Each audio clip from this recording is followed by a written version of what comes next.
नफरत की छुरी और मोहब्बत का गला है, फरमाइए ये कौन से मजहब में रवा है। नमस्कार, मैं हूं राजीव और आप देख रहे हैं घूमता हुआ आईना। आप याद कीजिए कि 2014 में जब मोदी सरकार सत्ता पर काबिज हुई थी तो कई बड़े बड़े वादे करके आई थी, जिसमें एक वादा था देश में बदलाव का, यानी जो कुछ हो रहा है वो अच्छा नहीं हो रहा है, इसीलिए देश में बदलाव चाहिए। अब लगभग 7.5 साल बाद ये तो कहा ही जा सकता है कि और किसी वादे पर मोदी सरकार खरी उतरी या नहीं, लेकिन देश को बदल देने वाले वादे को वो पूरा करती हुई दिखाई दे रही है। जी हाँ, मोदी राज में भारत बड़ी तेजी से बदल रहा है। पहले हमारे देश की पहचान हमारे संविधान और उदार लोकतांत्रिक चरित्र से होती थी, अब ये पहचान बदल रही है। अब कट्टरता पर शान का तड़का लगाकर परोसा जा रहा है। हिंदुत्व की बात नए किस्म की बहादुरी बन गई है। जो नेता जितनी ज्यादा संकीर्णता और धार्मिक कट्टरता दिखाएगा, जो जनता को अल्पसंख्यक और बहुसंख्यक के खांचों में बांटने का काम जितना अधिक करेगा, उसकी सत्ता पर पकड़ उतनी ही मजबूत होती जाएगी। हिंदुत्व के साथ साथ उद्योगपतियों की कृपा पाना भी जरूरी है, इसीलिए जिस नेता ने जितने ज्यादा उद्योगपतियों को अपने पाले में कर लिया, उसकी कुर्सी उतनी अधिक सुरक्षित रहेगी। मैं देश नहीं बिकने दूंगा की बात कहते और सुनते 7.5 साल बीत गए और अब जनता देख रही है कि 70 सालों की देश की जमा पूंजी बिकने के लिए पाइपलाइन में इकट्ठी कर दी गई है। इधर बिक्री का नल खुल जाएगा और उधर रुपयों की धारा बहने लगेगी। ये धारा किस खाते में जाएगी, ये भी जल्दी ही देश को पता चल जाएगा। जब सब कुछ बदल रहा है तो भला नेताओं की विचारधारा क्यों न बदले। इसीलिए बहन मायावती जी सवर्ण राजनीति का विरोध करते करते अब उसी भाजपा की बी टीम बन रही हैं जो राम मंदिर के सहारे सत्ता में आई। भाजपा की सहायता करने के लिए, मदद करने के लिए अब वो कांग्रेस का विरोध करने लगी हैं और कांग्रेस तो मानो सेल्फ गोल करने में लगी ही है। राहुल गांधी खींचतान करके उसकी मैच में वापसी कराते हैं, जबकि बाकी खिलाड़ी उन्हीं की टीम के जो हैं वो विरोधी टीम की जीत के लिए मैदान सजाने लगते हैं। तो आज आईने की नजर से दोस्तों देश में हो रहे इन बदलावों की ही पड़ताल करेंगे कि आखिर विकास की बात करने वाली मोदी सरकार हिंदुत्व के रास्ते पर चलकर देश को कहां ले जाना चाहती है। क्या धर्म की नई किस्म की अफीम जनता को सुंघाकर देश को खोखला करने का कोई नया खेल हो रहा है? अगर ऐसा है तो क्या मायावती जैसे नेता इस खेल में सरकार के साथ हैं और कांग्रेस इस खेल में कहां खड़ी है? क्या देश को बचाने के पहले उसे खुद को बचाना जरूरी नहीं है? इन सवालों के जवाब ढूंढने की कोशिश करेंगे, लेकिन पहले देखते हैं गुजरात के उप मुख्यमंत्री नितिन पटेल का यह बयान। गुजरात की राजधानी गांधीनगर के भारत माता मंदिर में एक कार्यक्रम को संबोधित करते हुए उप मुख्यमंत्री नितिन पटेल ने कहा कि देश में संविधान, धर्मनिरपेक्षता और कानून की बात तब तक चलती रहेगी जब तक हिंदू बहुसंख्यक हैं। हिंदू के बहुमत में रहने से कानून कायम रहेगा, नहीं तो समुदाय के अल्पसंख्यक हो जाने के बाद कुछ भी नहीं बचेगा।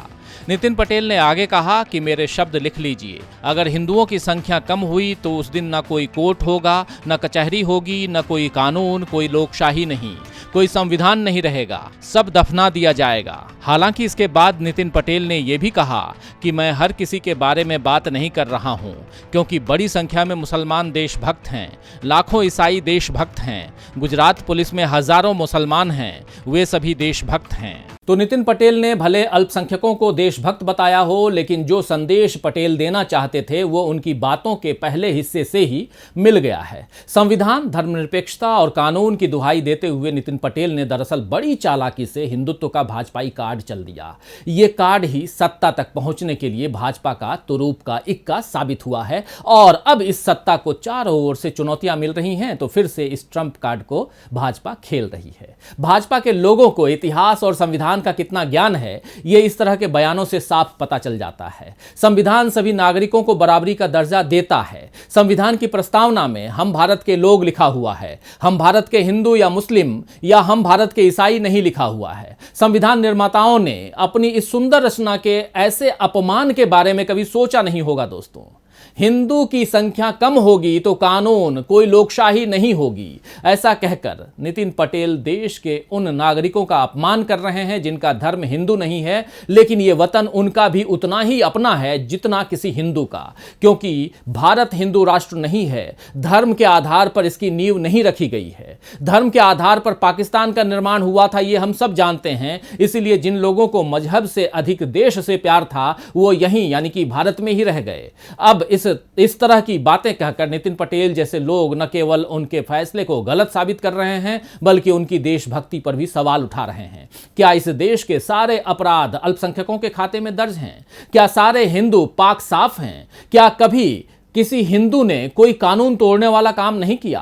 अगर ऐसा है तो ये विधानसभाओं और संसद में कई आपराधिक मामलों में आरोपी लोग सांसद और विधायक बनकर क्या कर रहे हैं? नितिन पटेल ने लाखों हजारों मुसलमानों और ईसाइयों को देशभक्त भी बताया, लेकिन यहां सवाल यह उठता है कि देशभक्ति का ऐसा सर्टिफिकेट देने वाले वो कौन होते हैं? क्या आज तक किसी हिंदू से ऐसे देशभक्ति का प्रमाण पत्र मांगा गया है? ये देश किसी हिंदू या मुसलमान के बाप का नहीं है, ये हिंदुस्तान सभी का है। नितिन पटेल भी ये बात अच्छे से जानते हैं, उन्हें जानना भी चाहिए क्योंकि वो गुजरात सरकार के उप मुख्यमंत्री हैं, लेकिन फिर भी वो हिंदुत्व की राजनीति कर रहे हैं। धर्मनिरपेक्ष भारत में हिंदुत्व का बोलबाला ठीक नहीं है, लेकिन नए इंडिया में यही बदलाव किया जा रहा है। हिंदुस्तान पर्वों और त्योहारों का देश है और एक समय था जब सभी लोग मिलकर इन पर्वों को मनाते थे। अमीर खुसरो और नज़ीर अकबराबादी जैसे कई कवियों ने होली पर एक से बढ़कर एक रचनाएं लिखीं, तो दूसरी तरफ रसखान की कृष्ण भक्ति भी प्रसिद्ध है। दरअसल पहले त्योहार आनंद महसूस करने का जरिया होते थे, लेकिन अब राजनीति के सबब बन गए हैं। अब ईद और दुर्गा पूजा आसपास हो जाएं तो सांप्रदायिक माहौल को संभालने की चिंता होने लगती है। शिवरात्रि, रामनवमी और जन्माष्टमी जैसे त्योहारों पर मांस मछली की दुकानें बंद करने के आदेश जारी होते हैं। हाल ही में बृहत बेंगलुरु महानगर पालिका यानी बीबीएमपी ने सोमवार 30 अगस्त को श्री कृष्ण जन्माष्टमी के अवसर पर मांस की दुकानों को बंद करने का नोटिस जारी किया है। बीबीएमपी इससे पहले भी इस अवसर पर सार्वजनिक नोटिस जारी कर पशुवध और मांस की बिक्री पर प्रतिबंध लगाने का आदेश दे चुकी है। जाहिर है कि त्योहारों के बहाने हिंदुत्व को चमकाया जा रहा है। हिंदुत्व की आड़ में राजनीतिक मकसद भी साधे जा रहे हैं। हाल ही में महाराष्ट्र में शिवसेना और भाजपा के बीच नारायण राणे को लेकर काफी तनातनी हो गई। अब शिवसेना नेता संजय राउत ने कहा है कि बीजेपी के साथ हिंदुत्व वाला रिश्ता है, लेकिन कुछ नए नेताओं ने इसे खराब कर दिया है। तो साफ नजर आ रहा है कि बीजेपी से अलग होने के बाद भी शिवसेना उससे हिंदुत्व को लेकर करीबी महसूस करती है और नारायण राणे के कारण संबंधों में आई खटास को हिंदुत्व से दूर करने की कोशिश की जा रही है। इधर यूपी में चुनाव से पहले हिंदुत्व का बोलबाला शुरू हो गया है। खबर है कि योगी आदित्यनाथ सरकार सुल्तानपुर का नाम बदलकर कुश भवनपुर करने की तैयारी कर रही है। जैसा आप जानते हैं कि भगवान राम के पुत्र का नाम कुश था। तो राम मंदिर तो बनना शुरू हो गया है, लेकिन चुनाव में अधिक माइलेज लेना है तो अब राम जी के बच्चों को भी राजनीति का हिस्सा बनाया जा रहा है। नाम बदलने में माहिर योगी सरकार इससे पहले फैजाबाद को अयोध्या और इलाहाबाद को प्रयागराज कर चुकी है। जनता के सामने कुछ और उपलब्धि गिना पाएं या नहीं, ये तो बता ही देंगे कि जिन नामों से मुस्लिम पहचान झलकती थी उसे सरकार ने बदल दिया है। वैसे भाजपा अब कल्याण सिंह के नाम और काम का इस्तेमाल भी अगले चुनाव में करने की तैयारी में है और हिंदुत्व का ऐसा ही राग मायावती भी गाने लगी हैं। आइए देखते हैं ये रिपोर्ट।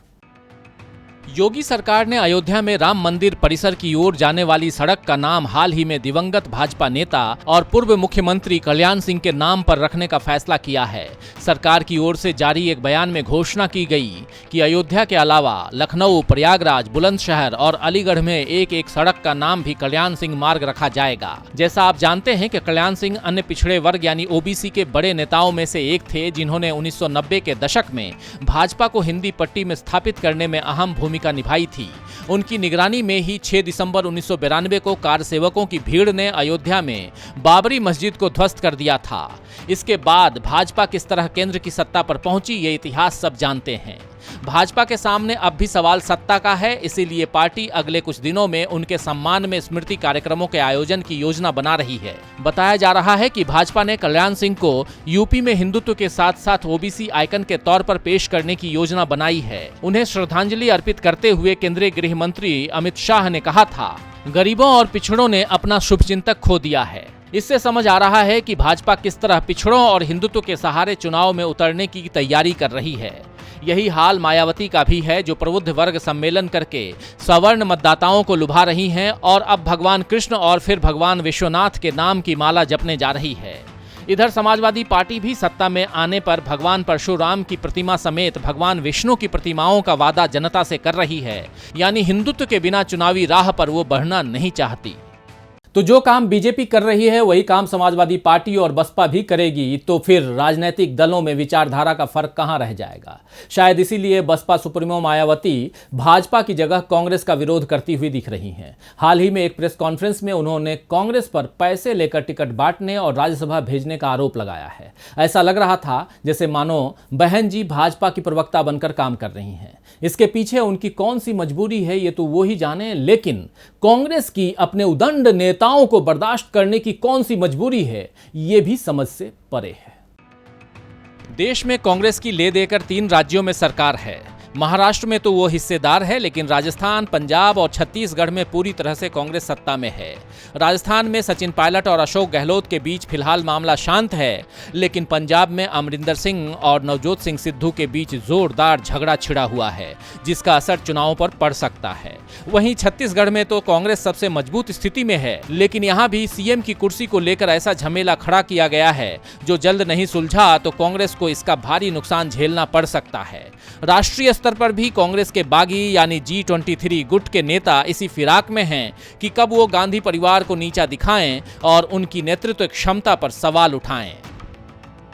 तो कांग्रेस के लिए हालात कठिन हैं। राहुल गांधी मोर्चा संभालकर पार्टी को 4 कदम आगे ले जाते हैं तो बाकी नेता अपने स्वार्थ के चलते पार्टी को 2 कदम पीछे खींच देते हैं। ऐसे में कांग्रेस कैसे केंद्र की सत्ता में आएगी ये सोचने वाली बात है। और इधर केंद्र सरकार जिस राह पर चल रही है उसमें देश का हश्र क्या होगा ये भी विचारणीय है।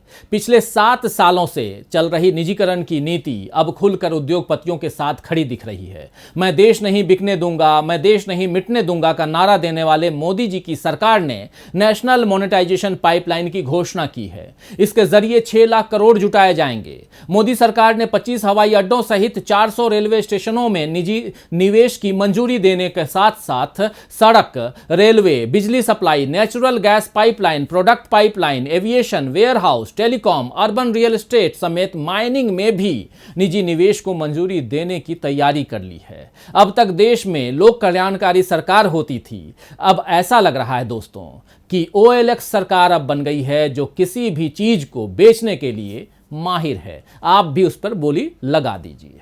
खैर, शायर नज़ीर बनारसी ने ठीक ही फरमाया है कि अंधेरा आया था हमसे रोशनी की भीख मांगने, अंधेरा आया था हमसे रोशनी की भीख मांगने, हम अपना घर न जलाते तो क्या करते। तो आज के लिए बस इतना ही, फिर मिलेंगे खबरों के नए आईने के साथ। तब तक देखते रहिए DV लाइव। नमस्कार।